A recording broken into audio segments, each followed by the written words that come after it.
طريقه لكسب المال حلال يعني، ومجربه وفعاله وسريعه 100%. انا خليتها جنب العصافير او جنب الحمام ده اللي هو اصلا هنا في بريطانيا ما بيخافش من حد، مش عارف ليه، زي الحمام بتاع الحرم سبحان الله. عشان الايه بتاعت ربنا بتقول: لو تتوكلون على الله حق توكله لرزقكم كما يرزق الطير تغدو خماصا وتروح بطانا. يعني يمشوا الصبح وبطنهم فاضيه ويرجعوا اخر النهار وبطنهم مليانه وهم مش عارفين هياكلوا منين. فالتوكل على الله هو اسرع طريقه لجلب الرزق، ولكن ما ينفعش يبقى رزقك ليك لوحدك. كنت قاعد مره مع واحد طيب كده شغال يا عيني نقاش بسيط جدا في مصر اسمه حسنين. قال لي: يا دكتور رامي انت زعلان ليه؟ قلت له: والله يعني شويه الرزق قليل. قال لي: انت بتشارك مين في الرزق بتاعك؟ قلت له: ما بشاركش حد، اللي بيجي باخده. قال لي: لا انا بشارك. قلت له: انت بتشارك مين يا حسنين؟ قال لي: بشارك ربنا ب5%. يعني لو جالي 100 جنيه احط 95 جنيه في جيبي و5%، 5 جنيه اديهم لربنا، لواحد فقير، لواحد غلبان، لواحده قريبتي. قلت له: بس اللي اعرفه 2.5%. قال لي: 2.5% دي الزكاه بعد ما يعدي سنه، لكن انت هتطلعهم immediately في نفس اليوم. وبعدين يعني لو الشغل صعب قوي وبتجيب الجنيه بالعافيه طلع 2.5، لكن لو الدنيا سهله كده وفي اللذيذ طلع 5.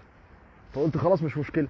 فجبت ورقه عملتها على الموبايل في الاول، ولحد دلوقتي هي لسه على الموبايل. كتبت عطاء الله، وكل فلوس تيجي احطها. يا سلام يا سلام.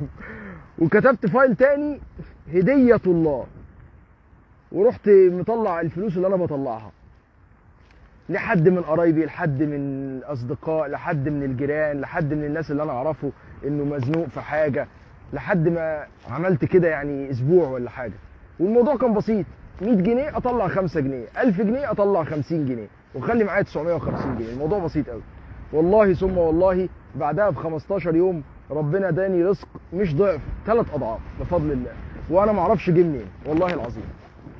وبعد كده قعدت مع ناس تانية اتكلم، لقيت ان في ناس بتعمل 10%، فكترتها خليتها 10%. وفي ناس بتعمل اكتر من كده. انا كنت بزور واحد صديق ليا وقال لي يعني انا 10% دي يعني ده دين عليا. وكنت سعيد قوي وانا بعمل الحكايه دي، لقيت الموضوع بيجيب كتير قوي وربنا بيرزق بسببه كتير قوي. فكنت فرحان جدا جدا جدا بحاجه زي كده. امبارح كنت قاعد مع حد صديق ليا في المسجد في صلاه التراويح، قال لي في حد كان عمل الحكايه دي بيطلع $15 عشان هو بيبيع في اليوم ب $300، صاحب محل يعني. بعد كده ربنا اراد في خلال سنه سنتين دلوقتي يا رامي ال5% بتاعته $6000. تخيل هو بيكسب قد ايه، ربنا فتح عليه قد ايه. فاسرع طريقه للرزق هي الانفاق.